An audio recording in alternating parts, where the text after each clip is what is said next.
doceañistas, tengo el placer de presentarles al profesor Clement Thibault de la Universidad de Nantes, que tiene una amplia trayectoria como hispanista y en concreto en el estudio de las independencias, en este caso sobre todo de Colombia, en el cambio del siglo XVIII al XIX.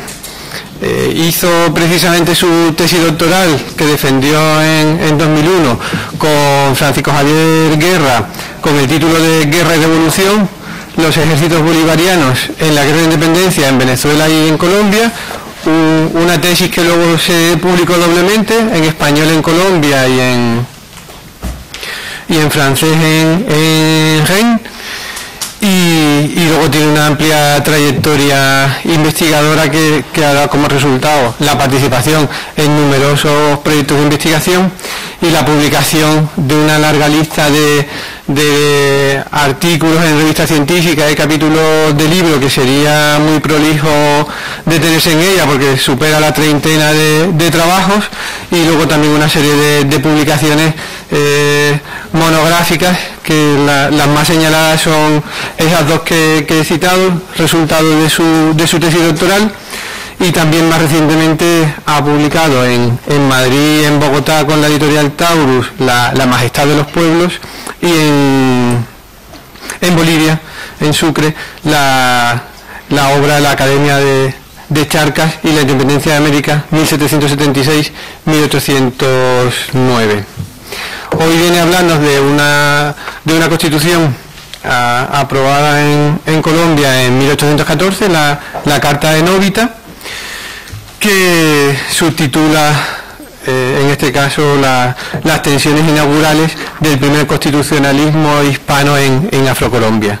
Yo creo que somos afortunados de tenerlo hoy aquí con nosotros, y le cedo de inmediato la palabra para que nos ilustre sobre esta cuestión.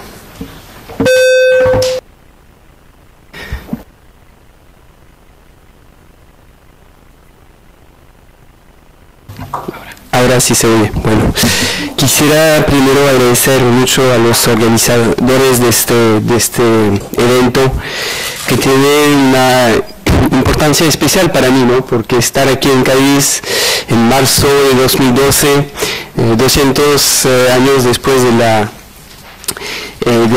promulgación de la Constitución de Cádiz, es realmente algo muy, muy especial. Y bueno, entonces me siento muy orgulloso de estar aquí con todos ustedes. Escogí un tema de charla. Yo pensé que era más un coloquio especializado, y por eso escogí un tema más de buscadores de hongos que de paracaidistas. Pero creo que voy a transformar un poco mi ponencia de buscador de hongo en una ponencia más de paracaidista, para proponer una perspectiva un poco más amplia sobre un proceso constitucional que tiene la característica, que es el proceso constitucional neogranadino de Colombia, que tiene la característica de ser un proceso constitucional relativamente autónomo frente al proceso constitucional español y gaditano. Entonces, será un poco mi perspectiva general. Propuse este tema sobre la Carta de Novita. Novita se encuentra en la provincia colombiana del Chocó, que es una provincia negra realmente, que era ya una provincia negra en el siglo XIX, que era una provincia bastante pobre, muy remota, muy desconectada de todo, y por eso de pronto quizás se había perdido la carta de este pequeño estado del Chocó que se había formado en el proceso independentista en la Nueva Granada alrededor del año 1811. Y hace poco tiempo, hace 2 meses, leyendo un fondo de archivos, me encontré con la famosa carta de Novita, que se pensaba totalmente perdida desde hace 200 años, y me dio cierta gracia, la descubrí, la leí, me interesó, y por eso la quise presentar aquí. Esta carta de Novita es fechada del febrero de 1814. Lamento un poco mi español, a veces me trabo un poco, no pido disculpas. Febrero de 1814, y entonces es una de las numerosas cartas neogranadinas que se promulgaron durante la independencia de esta parte de la América. Hay que hacer énfasis en el hecho de que el proceso constitucional colombiano fue muy pujante. Se produjeron desde principios del año 11 hasta 1815 alrededor de 18 convenciones constitucionales, y se promulgaron 12, 14 cartas constitucionales. O sea, es un fenómeno realmente muy espectacular, bastante similar a lo que pasó en la vecina provincia, ex capitanía general de Venezuela, pero que tiene un carácter singular por 2 razones. Primero, porque estas cartas, ciertas de estas cartas, anteceden la Constitución de Cádiz. La primera carta constitucional hispánica es la Constitución de Bogotá, del estado de Cundinamarca, que se promulgó el 4 de abril de 1811, o sea, un poco menos de un año antes de la Carta de Cádiz, y fue la primera de un sinnúmero de cartas en el territorio neogranadino. La segunda característica es que se trata de una especie de doble constitucionalismo. Como la Nueva Granada se transforma en una especie de Estado confederal, hay 2 niveles de soberanía. El nivel de la soberanía federal de las Provincias Unidas, que se constitucionaliza mediante un acta de federación en 1811, y el nivel de los constitucionalismos provinciales a nivel de los estados, y la Carta de Novita es la constitución que va a constitucionalizar el pequeño estado-provincia de lo que hoy se llama el Chocó, o sea, esta región afrocolombiana negra de la Nueva Granada. Quiero presentar realmente a grandes rasgos la región del Chocó en ese periodo. Novita, el estado del Chocó, el estado de Novita tiene en este periodo 25.000 almas. Es una región que queda a orillas del Pacífico y que tiene muchas comunicaciones con Panamá, Ecuador y el Perú. La característica principal del Chocó es que se trata de una región minera que es rica en oro y que es la única región productora de platino en este periodo. Hay solo una región y es la región del Chocó, y precisamente la región de la pequeña villa de Novita. Se trata de una sociedad esclavista. No es una sociedad con esclavos como la costa caribe de Colombia, o sea, es una sociedad con muchos libres de colores, pero con pocos esclavos. Se trata realmente de una región en donde predominan los esclavos. En el censo de 1782, sobre 18.000 habitantes, se trata de una pequeña región, hay 7.000 esclavos, o sea, hay casi el 40% de la población. Hay 36% de indígenas, de indios, que viven en el norte de la región, y 21% de libres de color, y el 2% son blancos, y son los blancos, por supuesto, que van a formar el Estado provincial del Chocó y que van a escribir la Constitución. Entonces se trata de una constitución social muy particular que se va a plasmar en la carta que encontré. Vamos a ver cómo y vamos a ver por qué. Otra característica de esta región del Chocó es que es muy poco urbanizada. Solo hay una villa que tiene un cabildo, que es la villa de Novita, que tiene una caja real, y si no, el sistema de producción económico es bastante particular porque se articula, se estructura en torno a cuadrillas de esclavos que son medianamente autónomos, que van a colectar el oro en los ríos. O sea, es un sistema de producción muy artesanal. Pero hay estudios recientes que dicen, por ejemplo, que en la Francia del siglo XVIII, entonces se pensaba que todo el oro venía de Brasil en el siglo XVIII. Un estudio reciente muestra que casi la mitad del oro viene de esta región, en Francia, en el oro que circula en Francia. Entonces es una región que quizá tiene más importancia de lo que se asume generalmente. El proceso de independencia en la Nueva Granada es muy complejo, pero lo podemos resumir de manera, digamos, bastante sencilla, diciendo que Nueva Granada es el teatro de una doble guerra civil. Hay una primera guerra civil, digamos, que opone las ciudades y las regiones que van a reconocer los gobiernos españoles de Cádiz, la regencia y luego las cortes, que son Santa Marta, Río de Hacha en la costa caribe, Tolú, también son pequeños pueblos en la costa caribe, por un lado en el norte de Colombia, y en el sur de Colombia hay también un foco de provincias realistas, lealistas, con Pasto, Popayán, cuya fidelidad al rey, digamos, es bastante complicada.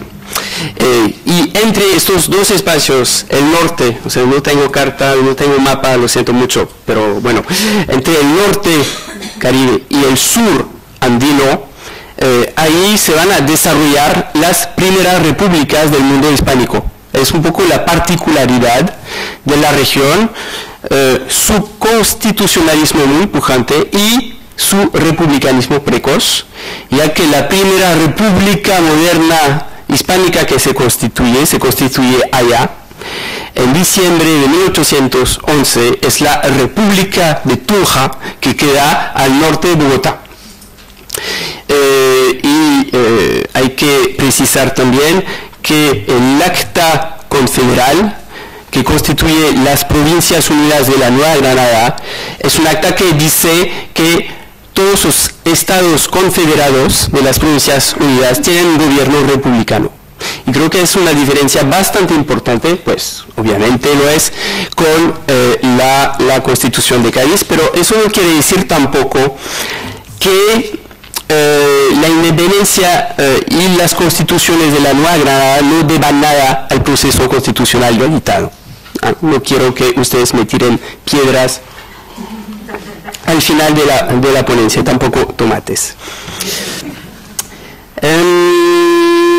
Entonces voy a desarrollar la ponencia en tres puntos, porque soy francés y porque hacemos así siempre.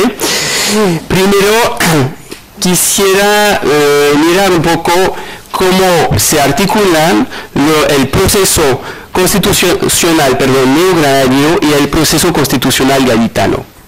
¿Cuál es la relación? Si es una relación de oposición o si es un poco más complicado que eso.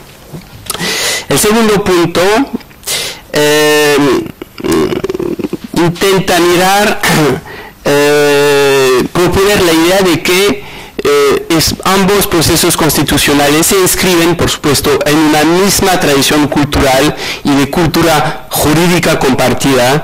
Entonces comparten los mismos problemas y van a conocer las mismas tensiones. Y voy a intentar ubicar un poco estas tensiones que van a caracterizar este primer constitucionalismo hispano, gaditano y no gaditano, pero que se produce en provincias de la monarquía, ex provincias de la monarquía española. Y el tercer punto va a presentar a grandes rasgos rápidamente la Carta de Novita como una especie de creación de una república borbónica de índole muy particular. Entonces paso al primer punto, el proceso constitucional neogranadino y Cádiz. Como ustedes quizás sabrán, este espacio de tierra firme, o sea, Venezuela y la Nueva Granada, comparte una misma historia con lo que pasó en las Antillas francesas. O sea, quizás en la monarquía hispana, salvo España, pero en la América hispánica, es el espacio que tuvo el mayor número de contactos con lo que pasó en Santo Domingo, en Guadalupe, en Martinica. Se produjeron en los años 90 un sinnúmero de revueltas, de complotes,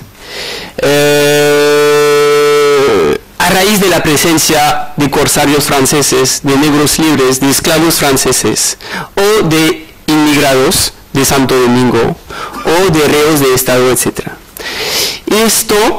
Esta situación, digamos, de peligro, de miedo a la revolución francesa, produce una especie de estado de alarma muy fuerte por parte de las autoridades y también facilita mucho las conexiones culturales con el mundo antillano francés a través de mediaciones como las islas neutrales tipo Curazao, que es holandesa, pero que hace parte del imperio francés después. Y entonces, aparte de las alarmas de las sublevaciones que se producen en los años 90, hay una difusión secreta de muchos textos traducidos al español que circulan en la Capitanía General y en la costa caribe de la Nueva Granada, que son textos a veces radicales. Yo encontré un texto, por ejemplo, de Robespierre, que se había publicado en un texto famoso, ¿no? El Manifiesto a todas las naciones del mundo, que se había publicado en París en diciembre del 93 y que se leía entre los pardos de Venezuela en abril del 94, o sea, 4 meses después. Entonces hay una circulación y esa circulación de textos produce interés y rechazo a la vez. O sea, no es la difusión de la gran revolución, por supuesto. Ahí genera cierto interés, pero genera también mucho rechazo por la impiedad de la revolución, por los excesos y sobre todo por el descabezamiento de Luis XVI, que aparece como la falta fatal y una falta imperdonable. Hay que tener en cuenta todo este concepto, todo este contexto, para entender cómo reacciona tierra firme, Venezuela y la Nueva Granada cuando llegan las noticias de 1808, del descabezamiento de la monarquía española, y para entender por qué este espacio va a evolucionar muy rápidamente a partir del año 11 hacia la doble ruta del constitucionalismo propio y del republicanismo, que aparece realmente como una solución muy contraintuitiva. La reacción frente al constitucionalismo gaditano se produce a partir la noticia de la reunión de las Cortes. Llega a Santa Marta, que es un puerto de la Nueva Granada, a principios de enero de 1811. Y se publica en la Gaceta de Caracas en febrero de 1811.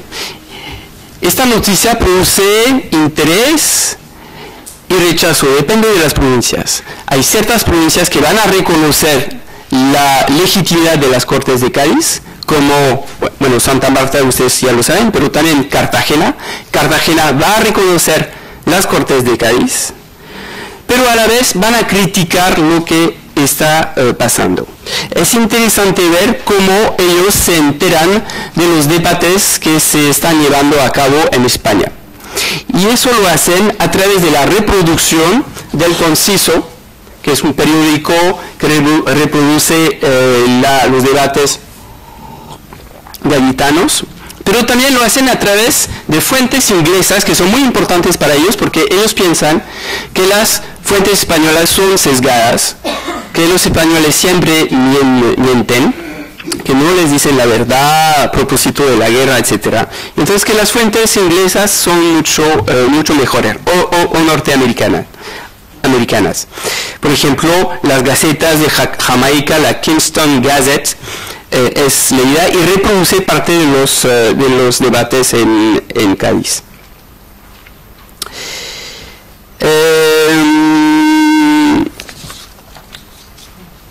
¿Por qué Tierra Firme rechazar el proceso constitucional gaditano?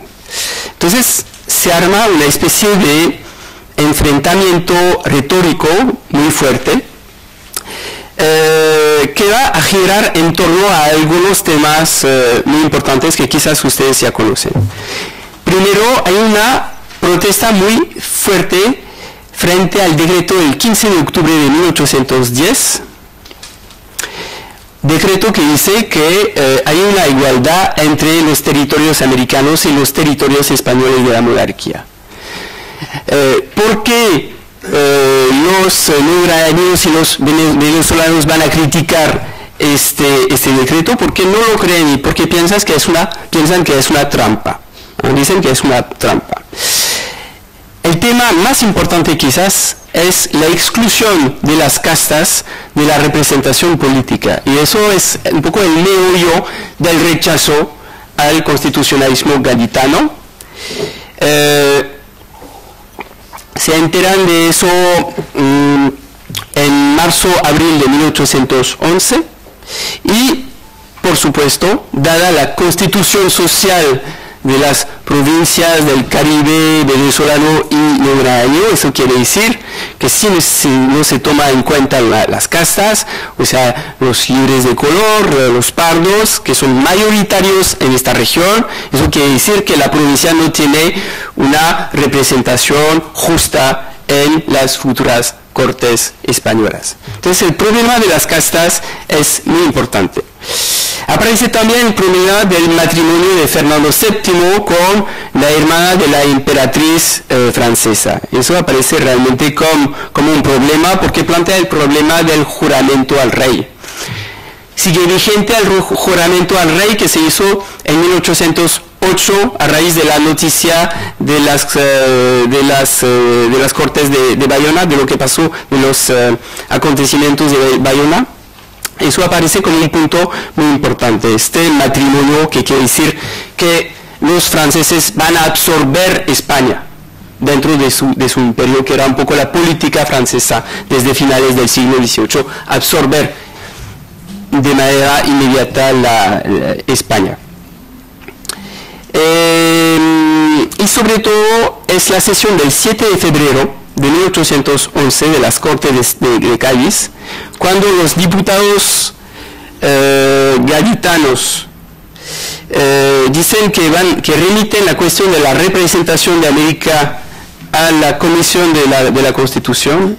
Eso es el hecho, digamos, más importante que va a facilitar el camino hacia la independencia, la república y el constitucionalismo propio. Y se lee, por ejemplo, en el periódico de Cartagena, que se llama El Argos Americano, en mayo de 1811, la cosa siguiente. Dicen: después de 1000 sesiones secretas sobre la parte que nos corresponde en la representación nacional, después de tantos misterios, tantas declaraciones de igualdad de derechos y tanto cacarear los que tienen los americanos, y el inconcluso concepto de que somos parte integrante de la monarquía española, se decidió este negocio pasándolo a la comisión encargada de formar la Constitución, quien creyera a tamaña ceguera. Entonces, lo que estos americanos ponen en tela de juicio es el carácter revolucionario de las Cortes de Cádiz, el carácter realmente liberal, el carácter de reforma de fondo de la monarquía española que intenta poner en práctica las Cortes de Cádiz. ¿Cuándo aparece el texto? Entonces, las primeras críticas que se hacen se dirigen más bien a la legitimidad de las Cortes, pero no a su trabajo constitucional. Es la legitimidad de las Cortes que no representan muy bien América o suficientemente bien, que son puestas en tela de juicio, pero cuando aparece la Carta de Cádiz, hay una especie de fuego retórico en contra del texto de la Constitución española. Y dice, por ejemplo, el autor de la primera Constitución neogranadina, la de Cundinamarca, de Bogotá, Jorge Tadeo Lozano, que era un naturalista, dice eso de la Carta de la Pepa. Han intentado los españoles combinar los incompatibles fueros de Castilla, Aragón y Navarra. Han querido introducir el sistema de gobierno inglés sin los elementos de que se compone. Han adoptado la democracia en unión de una monarquía despótica. Han restablecido las Cortes, destruyendo sus estamentos. Han puesto un Consejo de Estado que será como el antiguo, el panteón de los viejos inútiles. Entonces es una crítica bastante fuerte de la Carta Gaditana, y es interesante ver que cuando Fernando VII regresa al trono, cuando la deroga, la Carta de Cádiz se vuelve un texto muy interesante, muy importante, que se va a elogiar. Entonces hay como una visión bastante encontrada del proceso constitucional gaditano. Y voy a pasar ahora al segundo punto, titulado Constitucionalismos diferentes, problemas compartidos.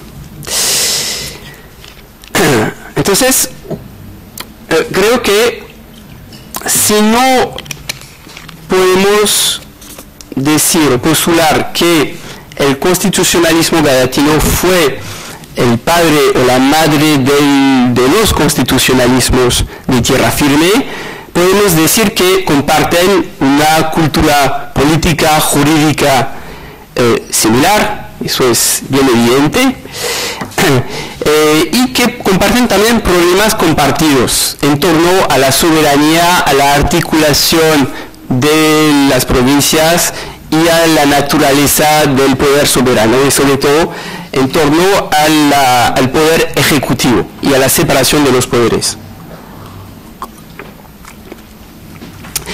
Hay dos diferencias fundamentales entre Cádiz, el proceso constitucional gaditano, y el proceso constitucional de tierra firme, si incluimos Venezuela. Primero, la primera gran diferencia es que los americanos de esta región quisieron constitucionalizar los derechos del hombre, que no se constitucionalizaron, como ustedes saben, en la Carta de Cádiz.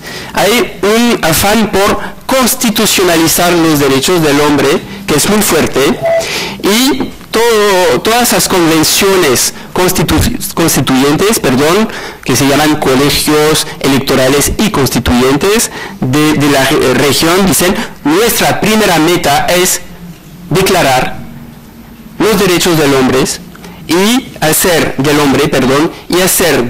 este zócalo de derechos la base de la nueva Constitución.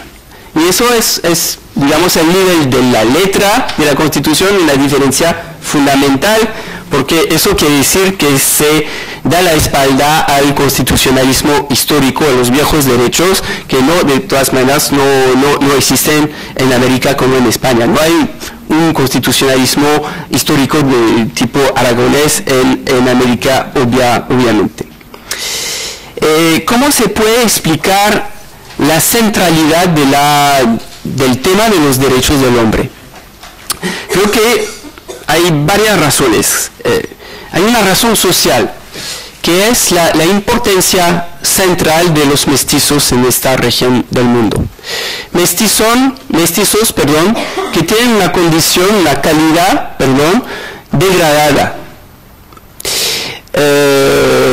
que tenían una calidad degradada en el sistema colonial, porque obviamente no hacían parte de la República de los Españoles, tenían una condición, tenían una indignidad de alguna forma, y estos mestizos, sobre todo en la costa del Caribe, van a cobrar una importancia fundamental en el proceso político de la independencia, porque ellos son los soldados, porque ellos son los milicianos, porque hay que contar con ellos para defender la provincia y en la lucha de facciones, etc. Entonces, los pardos en la costa caribe cobran una importancia fundamental porque realmente son actores de primer plano en ese proceso, y lo que piden ellos son la igualación con los blancos y de alguna forma el reconocimiento de los mismos derechos que van a ser los derechos del hombre.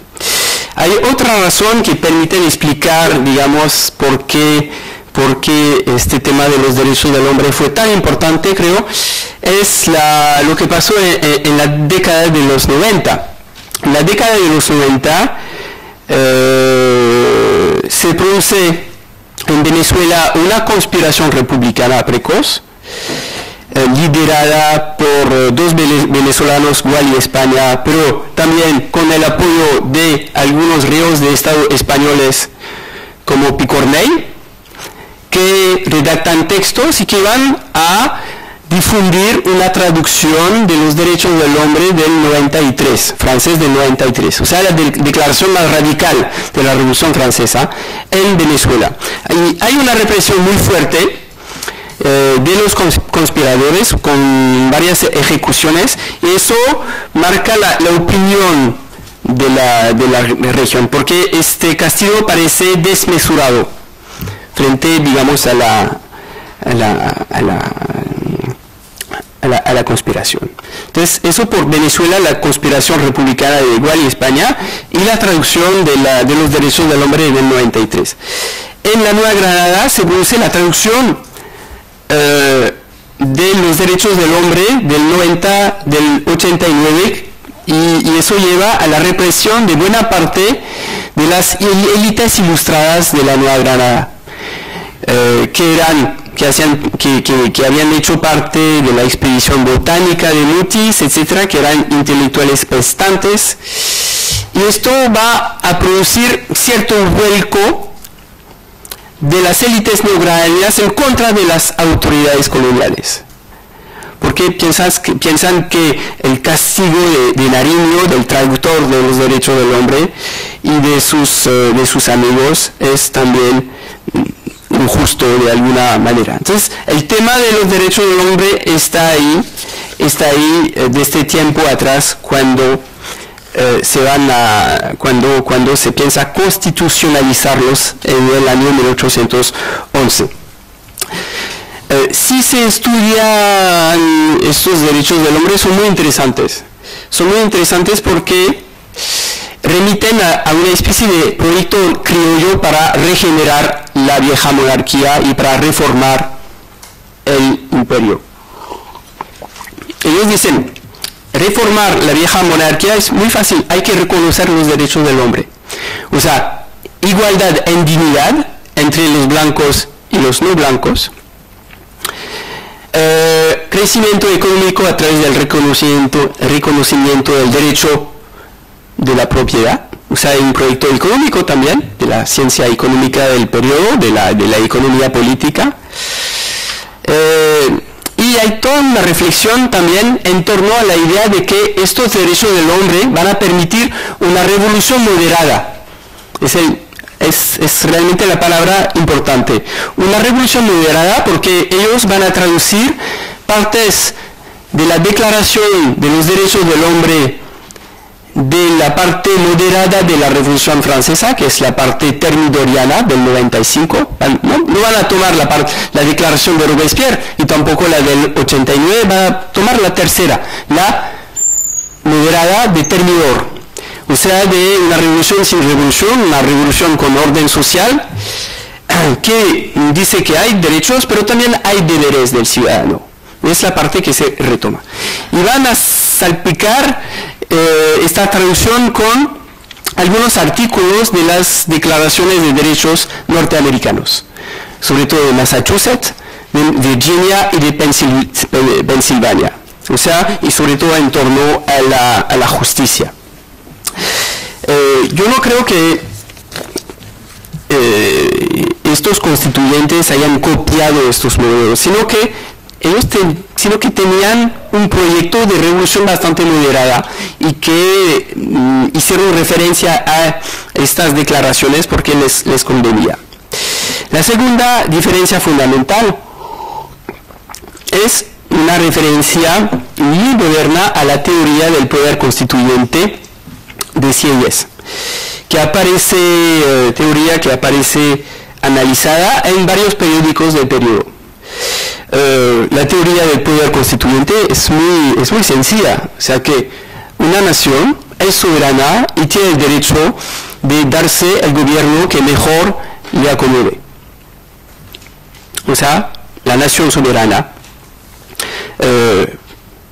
es el constituyente primario y puede cambiar la constitución como le da la gana. Es una visión bastante secularizada de la Constitución, por supuesto, porque quiere decir que la Constitución es obra de los hombres, no obra de Dios, obra de algo que sea que esté por encima de la sociedad. Pero sí aparece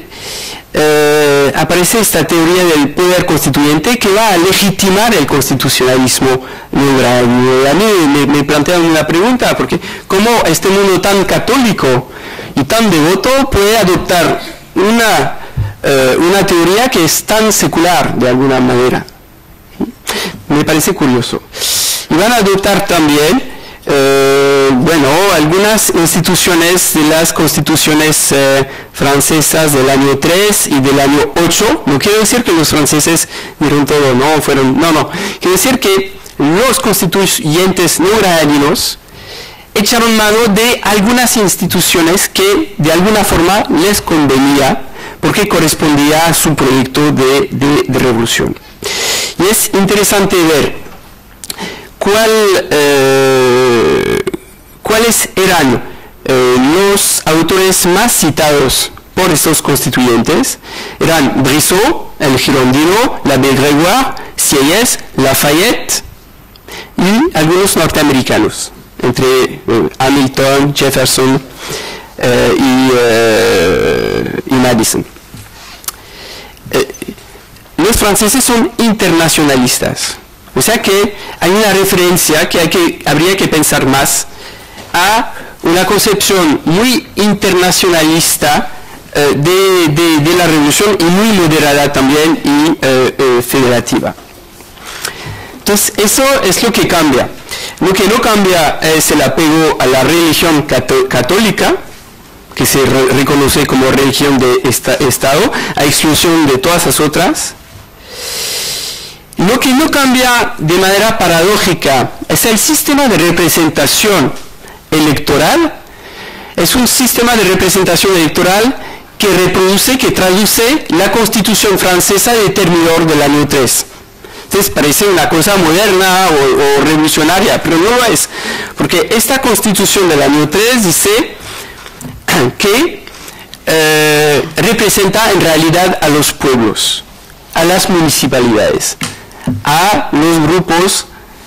Y ustedes saben que los pueblos, las municipalidades, los municipios son tan importantes en la América hispana. Entonces hay una especie de conexión curiosa entre un constitucionalismo francés que aparece como muy moderno y también un sistema de representación que quizás aparece muy fuerte después de las reformas municipales de 1766 con el nombramiento de síndicos del común, etcétera, de representaciones del común.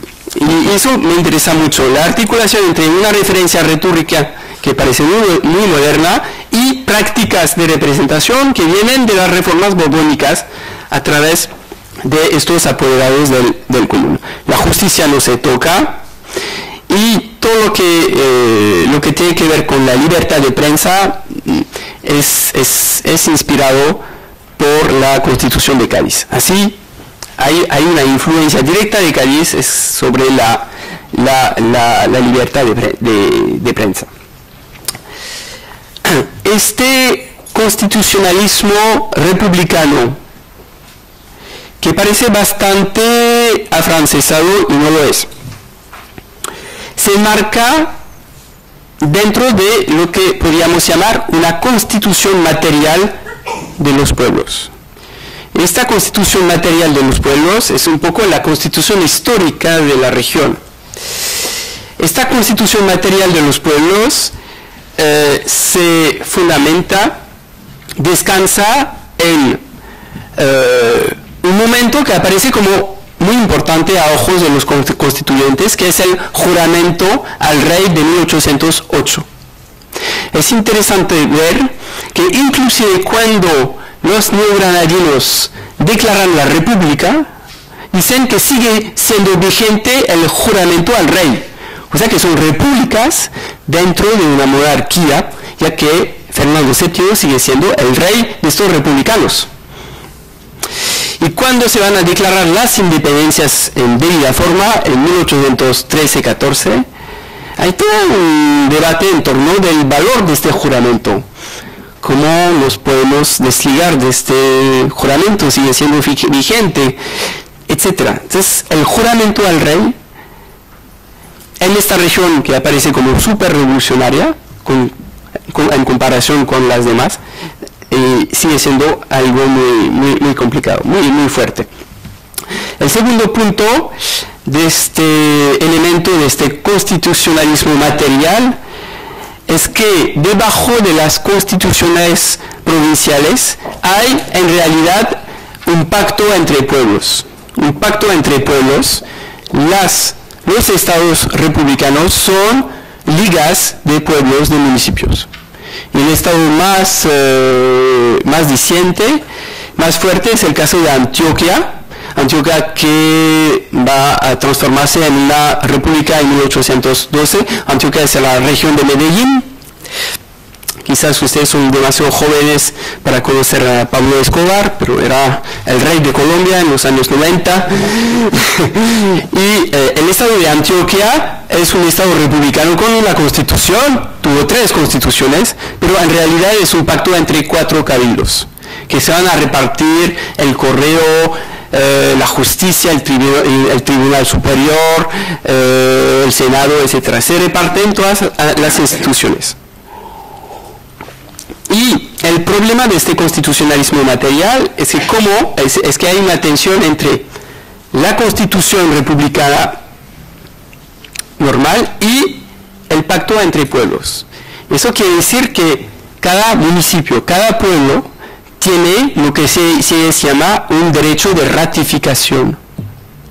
O sea que cuando la Asamblea Legislativa toma una decisión, cada pueblo tiene el derecho de rechazar esta decisión y puede dejar el Estado. Es lo que pasa con Medellín.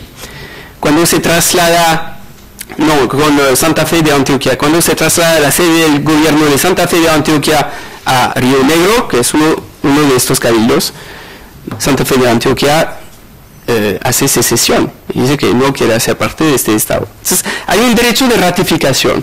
O sea que hay una tensión entre la nación como ente abstracto, la nación como soberanía del pueblo, pero el pueblo como ente abstracto, que en sí tiene una traducción sociológica en el tercer estado, es la nación, el tercer estado, y la nación concebida por estos constituyentes como algo muy concreto, que es una confederación de pueblos, cuya sustancia son los municipios, son los cabildos.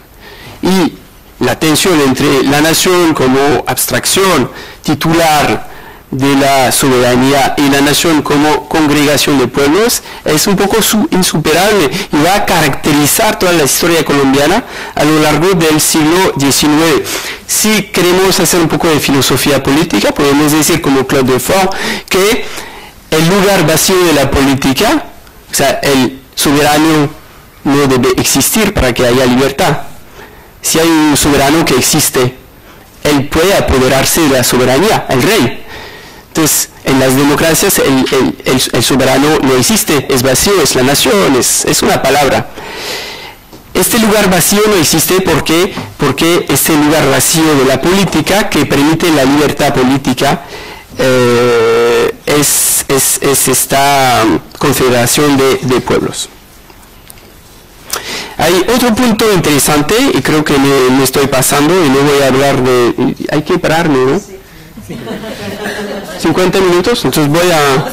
No, o sea, 5 minutos todavía. ¿Ah, sí? Bueno. Hay un punto muy interesante en torno a la independencia, porque una de las grandes preguntas de los historiadores consiste en determinar si Venezuela y la Nueva Granada, que declararon su independencia, lo hicieron de verdad, o sea, ¿qué tipo de independencia se trataba?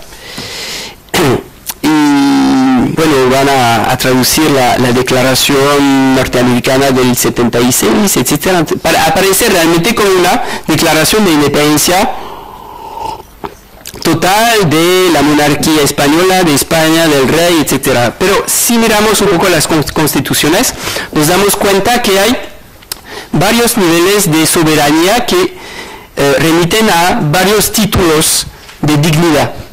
El soberano es la majestad, es el nivel más alto. Nivel un poco menos alto, menos digno es el título de Alteza Serenísima, y hay gradaciones hacia abajo. Y es interesante ver que, por ejemplo, el Congreso de la Nueva Granada, que se constituye en cuerpo de nación independiente, no va a tomar el título de majestad, sino de Alteza Serenísima, o sea, el grado inferior.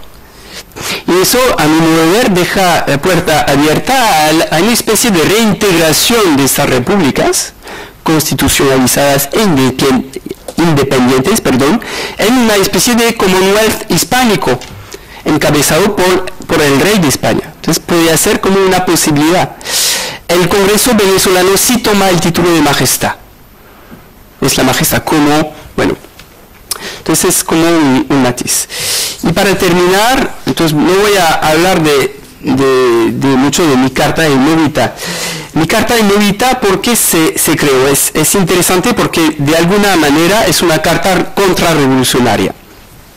Es contrarrevolucionaria porque reacciona al intento de la provincia vecina de Antioquia para absorberla, para integrarla en su estado provincial. Cuando los chocoanos se dan cuenta que Antioquia quiere integrar su provincia a la provincia de Antioquia, van a producir su constitución para decir somos un estado independiente porque tenemos constitución. ¿Y por qué rechazan la integración a Antioquia? La rechazan porque Antioquia quiere establecer la libertad de los esclavos, la libertad gradual de los esclavos, a través de la libertad de vientres, o sea, una libertad gradual en 50, 60 años. Y es interesante ver que este constitucionalismo, esta constitución que va a declarar los derechos del hombre en una región esclavista, pues su razón de ser es evitar que se aplique el decreto de liberación de los esclavos en su territorio. Entonces, ¿por qué yo hablé de una república borbónica? Porque esta carta de Novita es muy interesante porque retome toda la herencia de las reformas borbónicas de la segunda mitad del siglo XVIII. El poder, no hay representación legislativa, todo el poder está en las manos de un presidente que es el único magistrado que tiene jurisdicción, o sea que es una especie de dictadura legal, es una especie de capitán general o de virrey en su región. Y este presidente tiene la posibilidad de dar leyes, tiene en sus manos el ejecutivo y sobre todo puede elegir los alcaldes. O sea, tiene el control de los cabildos. Es uno de los grandes problemas de esta primera fase de la revolución. Es como articular cabildos que son semi-autónomos, casi independientes. Entonces, la solución aquí es como una especie de vuelta mediante una constitución al reformismo ilustrado de los Borbones. Y es interesante ver que como esta parte, digamos, que remite al pasado, se completa con otra parte, que es la Declaración de los Derechos del Hombre. Y una Declaración de los Derechos del Hombre que retoma la letra de la Declaración Francesa del 95 con muchos cambios, entre los cuales ustedes sabrán quizás que esta Declaración Francesa del 95 fue la única que abolió la esclavitud. Y evidentemente este artículo fue sacado de la traducción española, ¿no?, que se plasmó en la Constitución de Novita. Entonces hay como algo que no está dicho que es interesante aquí. Habría muchísimas cosas que decir y no les voy a fastidiar más. Entonces, en conclusión,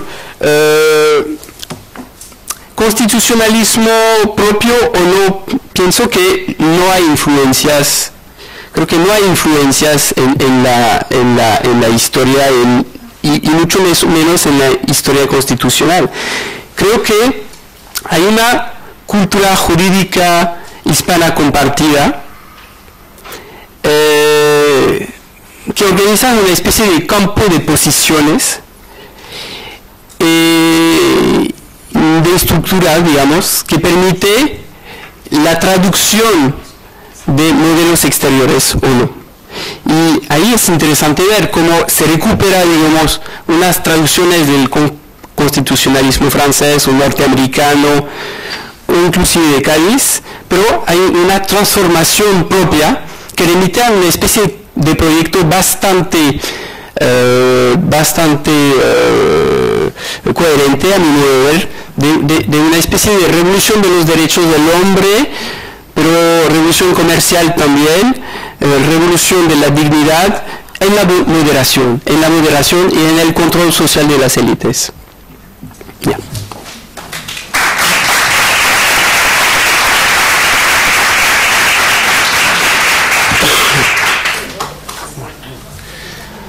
Muchísimas gracias al profesor Thibault. Hay prevista una sesión de debate y de conclusiones al final de la tarde, y dado que, aunque creo que es bastante justificado, empezamos con retraso, emplazo a quienes quieran hacerle alguna pregunta o abrir un coloquio con el profesor a esa sesión del final de la tarde, que imagino que cuando lleguemos allá habremos recuperado parte del retraso que empezamos a acumular. Así que doy paso a la sesión de comunicaciones sin demora. Muchísimas gracias a Clement Thibault.